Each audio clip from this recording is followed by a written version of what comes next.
It was supposed to be a simple vacation, an escape from the daily grind, a chance to rediscover herself. Zaria thought she was taking control of her life. Little did she know, this trip would be the beginning of the end.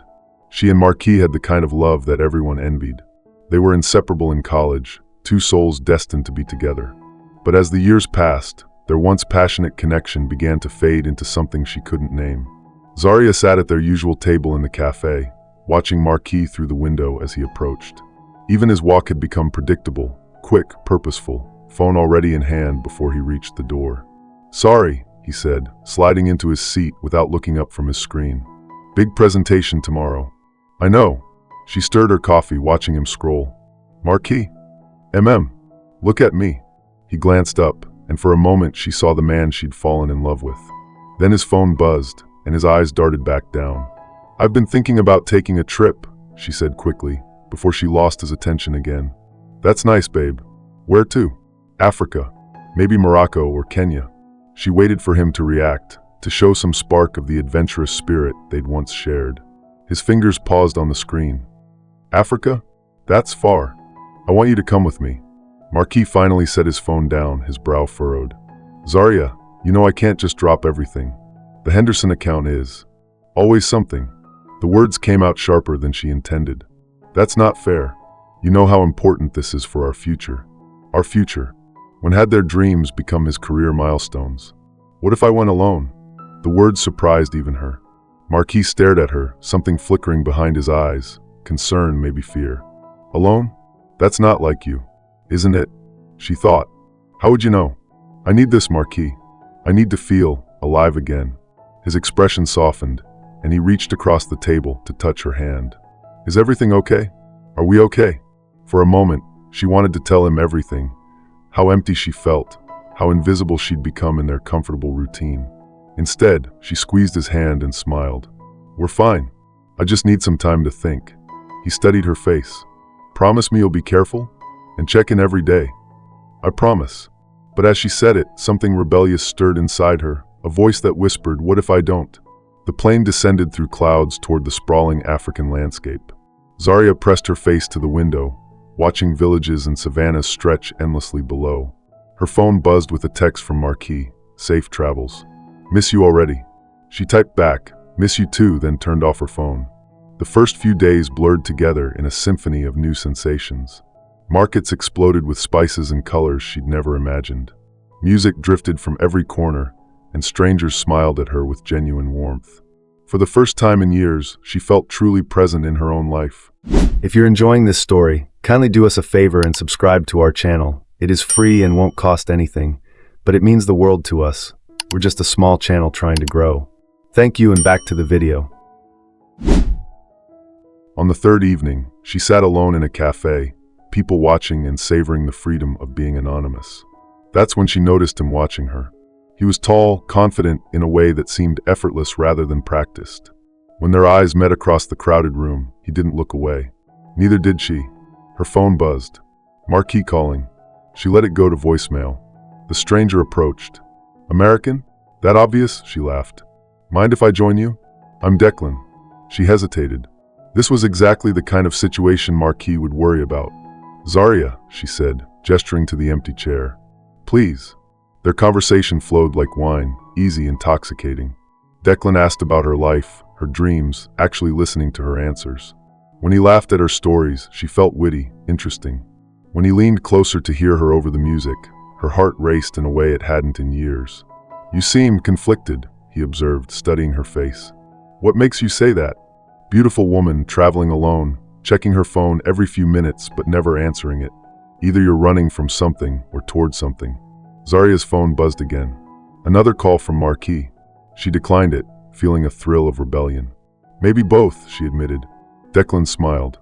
The most interesting people usually are. As the evening wore on, he told her stories of his travels, his adventures, the risks he'd taken that had led to the most meaningful experiences of his life. "Comfortable is the enemy of alive," he said, his eyes holding hers. "When was the last time you felt truly alive?" Zaria couldn't remember. "Would you like to see more of the city?" he asked as they prepared to leave. The real city, not the tourist version. Every rational part of her screamed no. But the woman who'd boarded that plane, who'd turned off her phone, who'd been slowly suffocating in her comfortable life. She whispered yes. His apartment was everything their place back home wasn't: spontaneous, eclectic, alive. Art covered the walls, books in multiple languages scattered across surfaces, and windows thrown open to let in the sounds of the city below.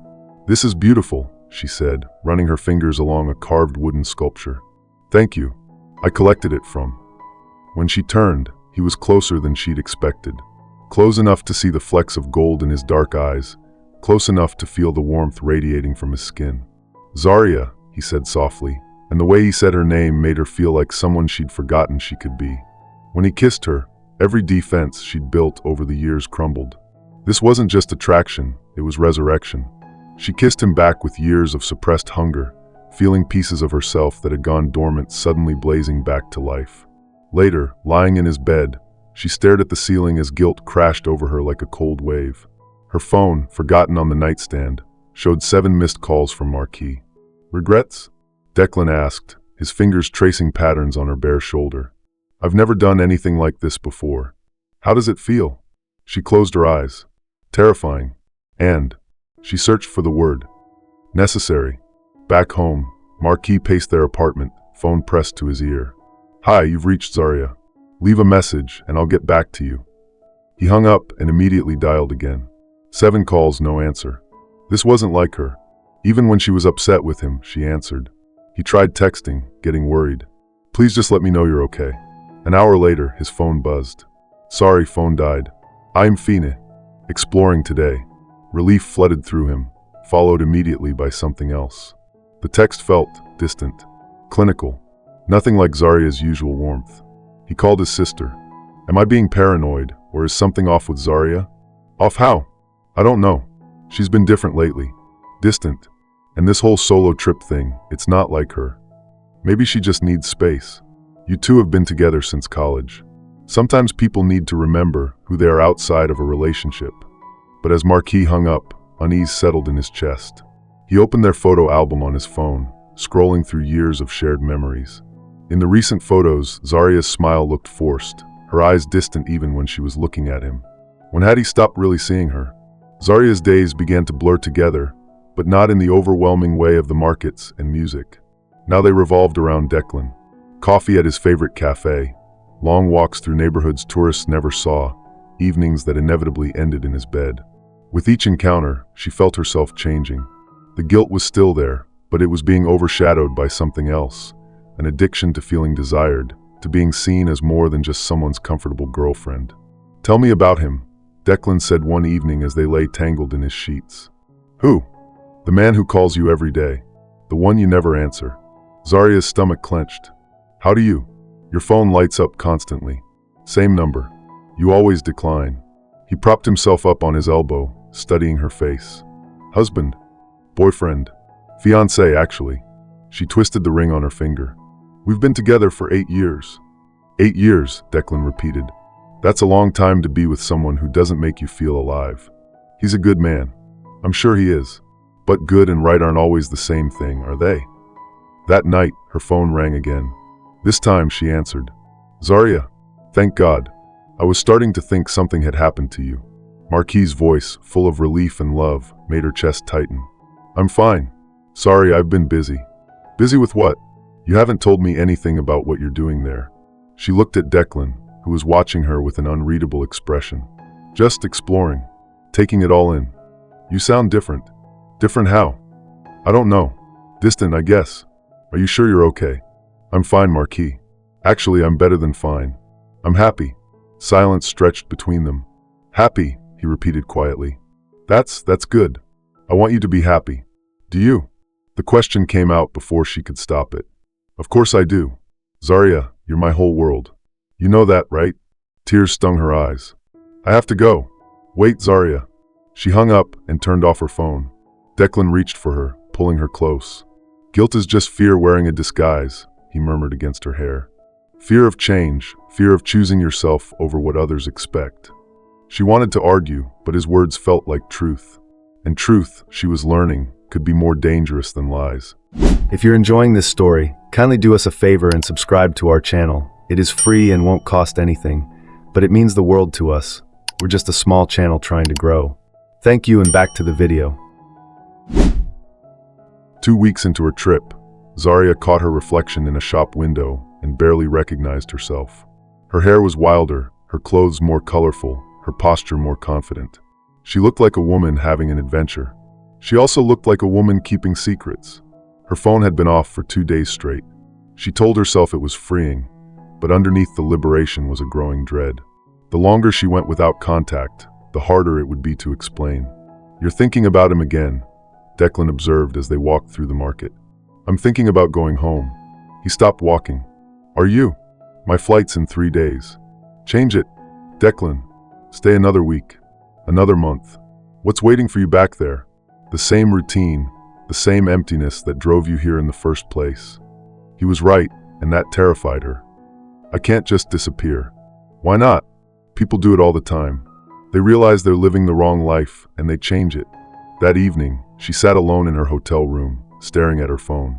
17 missed calls from Marquis. Texts from her sister, her mother, even her co-workers. Everyone was worried.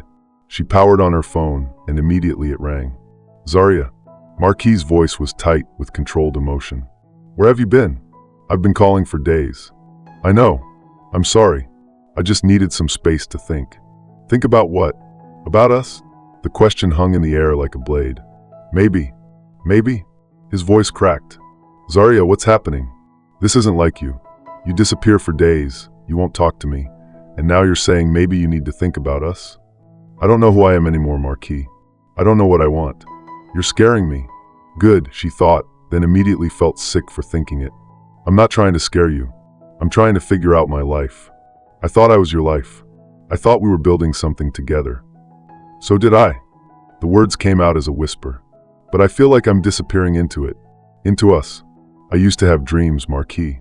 I used to want things for myself. You still can. We can travel together, we can." "When? Between your client meetings and weekend work sessions? When was the last time you asked me what I wanted to do with our weekend?" Silence, because they both knew the answer. "I'm coming home tomorrow," she said finally. "We need to talk." "Zaria, wait." She hung up and immediately called the airline. As she pushed her flight back another week, she told herself it was just to figure out what she wanted to say to him. But that night, she went to Declan's. Marquis sat in their apartment, surrounded by the evidence of their life together. Photos on every surface, her books mixed with his on the shelves, her coffee mug in the sink from the morning she'd left. Something was wrong. More wrong than just needing space or time to think. The woman he'd talked to wasn't the Zaria he knew.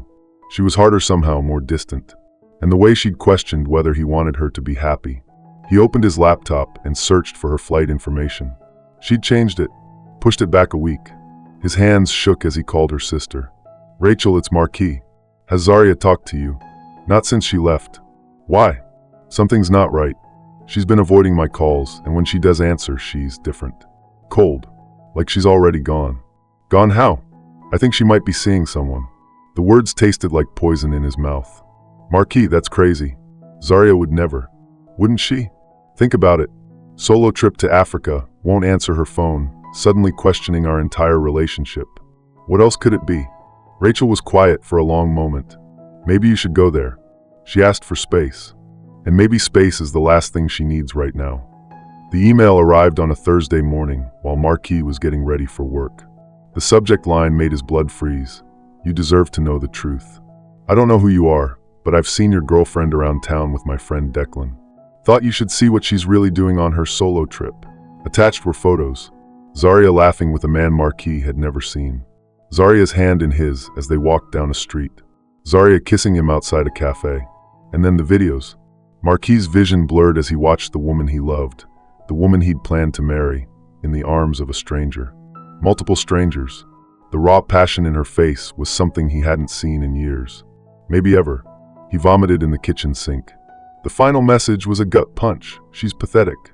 Sleeping with half the city." I got tired of watching and thought her boyfriend should know what kind of woman he's with. Marquis sat on their couch, staring at the photos scattered across the coffee table.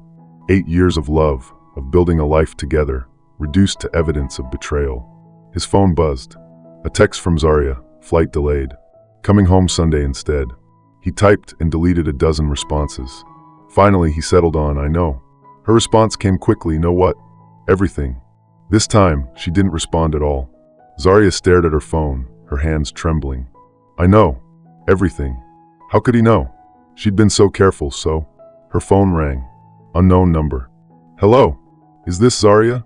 Who is this?" "Someone who thought your boyfriend should know what you've been up to. Nice videos, by the way. Very educational." The line went dead. Videos. Her mind raced, trying to remember when someone might have. The first night with Declan, she'd been so caught up in the moment she hadn't noticed his phone on the nightstand. The way he'd positioned himself, angled toward it. She burst into Declan's apartment without knocking. "You recorded us," she said, her voice deadly quiet. He looked up from his laptop without surprise. "I record everything. It's a hobby. You sent them to Marquis." "I didn't send anything to anyone. But I may have mentioned to a friend that the American tourist was particularly enthusiastic. What that friend chose to do with the information isn't my concern." Zaria felt the room spinning. "You planned this? All of it? I plan to have fun. You're the one who chose to betray your boyfriend." He closed his laptop and stood. "Don't blame me for your choices, Zaria. I never promised you anything but a good time. I loved you." His laugh was cold. "You love the idea of me. The excitement, the rebellion, the chance to be someone else. But this is who you really are now. Someone who abandons the people who love her for a stranger who doesn't." She ran. If you're enjoying this story, kindly do us a favor and subscribe to our channel. It is free and won't cost anything, but it means the world to us. We're just a small channel trying to grow. Thank you, and back to the video. The flight home was the longest 7 hours of her life. Every possible scenario played out in her mind, each one ending in disaster.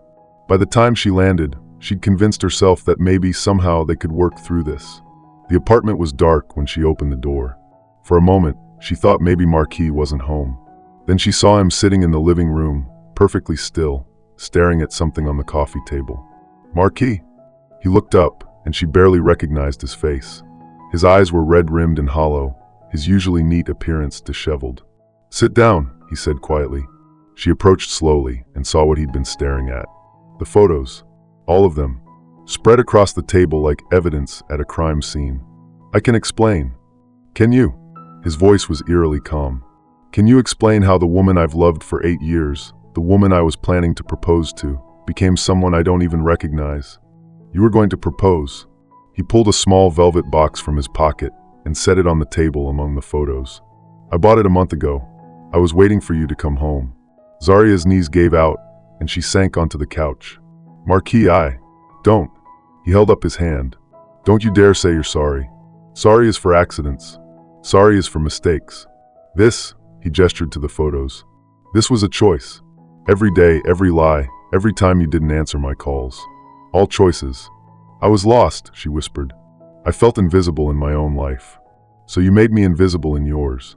The words hit like a physical blow. "I watched these videos, Zaria. I watched the woman I love with strangers, and you know what the worst part was? You looked happy. Happier than you've looked with me in years." Tears streamed down her face. "It wasn't real. None of it was real. It was real enough for you to throw away everything we built. I want to fix this. We can go to counseling, we can..." "Fix what? The lies? The betrayal? The fact that when you had a choice between working on us and running away, you ran." He stood up, his composure finally cracking. "You didn't just cheat on me, Zaria. You disappeared. For weeks, I didn't know if you were alive or dead. Do you have any idea what that did to me?" She reached for him, but he stepped back. "I called hospitals, Zaria. I called the embassy. I thought something terrible had happened to you. And something terrible did happen. You happened to yourself. You became someone I don't know." "I'm still me," she sobbed. "No, you're not. The woman I loved would never have done this. She was kind, she was loyal, she was honest. You're a stranger wearing her face." He walked to the bedroom and returned with a suitcase, hers already packed. "I can't look at you anymore," he said, setting it by the door. "I can't be in the same room as someone who destroyed everything good we had and then came home expecting forgiveness. Where am I supposed to go? I don't know, and for the first time in 8 years, I don't care." The finality in his voice broke something inside her. "I love you," she whispered. "No, you don't. You love the safety I represented. You love having someone to come home to after your adventures. But you don't love me enough to choose me. and you sure as hell don't love me enough to be honest with me." He opened the door. "Goodbye, Zaria." "Marquis, please." "Goodbye." The door closed with a soft click that sounded like the end of the world. 3 months later, Zaria sat on a park bench, watching a young couple share ice cream and laugh at their private jokes. They reminded her of who she and Marquis used to be, before comfort became routine, before routine became suffocation, before suffocation became betrayal. Her phone buzzed with a message from her sister. "How are you holding up?" "One day at a time," she replied, though even that felt optimistic most days. She'd moved back in with her parents temporarily, a 32-year-old woman sleeping in her childhood bedroom, surrounded by the relics of who she used to be. Her mother tiptoed around her, offering tea and gentle suggestions about therapy. Her father couldn't look at her directly, disappointment radiating from him like heat. The worst part wasn't the judgment or the gossip or even the loneliness. The worst part was the clarity. Away from Declan's manipulation and the intoxication of being desired, she could see her choices for what they really were. Not adventure or self-discovery, but selfishness and cruelty wrapped in pretty justifications. She destroyed the best thing in her life because she was bored. Her phone rang. For a split second, her heart leaped, hoping it might be Marquis. Instead, it was an unknown number. "Hello? Zaria? This is Rachel, Marquis' sister. We need to talk." They met at a coffee shop across town, neutral territory. Rachel looked older, worn down by months of watching her brother try to rebuild his life. "He's not doing well," Rachel said without preamble. Is he seeing anyone?" Rachel's expression hardened. "Are you seriously asking me that?" He can barely get out of bed some days, Zaria. He's in therapy, but he doesn't trust anyone anymore. He won't even go on dating apps because he's convinced every woman is going to leave him for someone more exciting." Each word was a nail in the coffin of who Zaria used to think she was. "I want to talk to him, to apologize properly. He doesn't want to see you. Ever. Rachel, please. You know what he said to me last week? He said he wonders if you ever loved him at all, or if he was just convenient until something better came along." Zaria's vision blurred with tears. "I did love him. I do love him. Then why did you choose to hurt him in the most devastating way possible?" "I don't know," Zaria whispered, and for the first time, that felt like the most honest thing she'd said in months. Rachel leaned forward. "Do you want to know what I think? I think you loved the idea of being loved. You loved having someone worship you and make you the center of his world. But when real love, the kind that requires compromise and showing up even when it's boring, when that got hard, you ran. You're right. I know I'm right. And now my brother is paying the price for your selfishness." Rachel stood to leave, then turned back. "For what it's worth, I hope you figure out how to live with what you've done. Because you have to live with it every day for the rest of your life. And so does he." If you're enjoying this story, kindly do us a favor and subscribe to our channel. It is free and won't cost anything, but it means the world to us. We're just a small channel trying to grow. Thank you, and back to the video. As the sun set over the park, Zaria remained on the bench, watching the world continue around her. Couples held hands, families played with their children, friends laughed together. Life moved forward for everyone else, while she remained frozen in the wreckage of her choices. She thought about Declan sometimes, usually with a mixture of anger and shame. He'd been right about one thing: she had been running from something. But she'd also been running towards something she thought she wanted, only to discover it was an illusion. The excitement, the passion, the feeling of being truly alive, it had all been borrowed. Built on lies and betrayal, it couldn't sustain itself. And when it crumbled, it took everything real and solid in her life with it. Her phone buzzed with a notification. Instagram. Someone had posted a photo of Marquis at what looked like a work event. He was smiling, but it didn't reach his eyes. He looked thinner, older. Still handsome, but haunted in a way that made her chest ache. She started to type a comment, then deleted it. Started to message him directly, then thought better of it. What could she possibly say that would matter now? "I'm sorry" felt inadequate. "I love you" felt like a lie. "I was wrong" was obvious. The truth was, there were no words for what she'd done. No apology that could resurrect trust. No explanation that could justify betrayal. No promise that could guarantee she wouldn't run again when life got comfortable. As darkness fell, Zaria finally stood to leave. Tomorrow she would wake up and try again to build a life from the pieces of who she used to be. She would go to therapy, work on understanding why she'd made such destructive choices, and hoped that someday she might forgive herself enough to be worthy of love again. But tonight, she would grieve.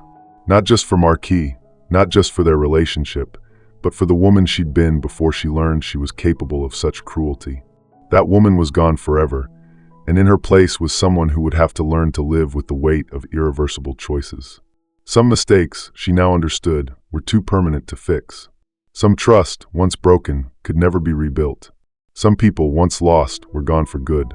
The walk home felt endless, each step a reminder that this was her life now. Not an adventure, not a detour, but the permanent consequence of temporary desires. She had wanted to feel alive, and in the end, she'd learned the difference between being alive and being worth living with. It was a lesson that would cost her everything.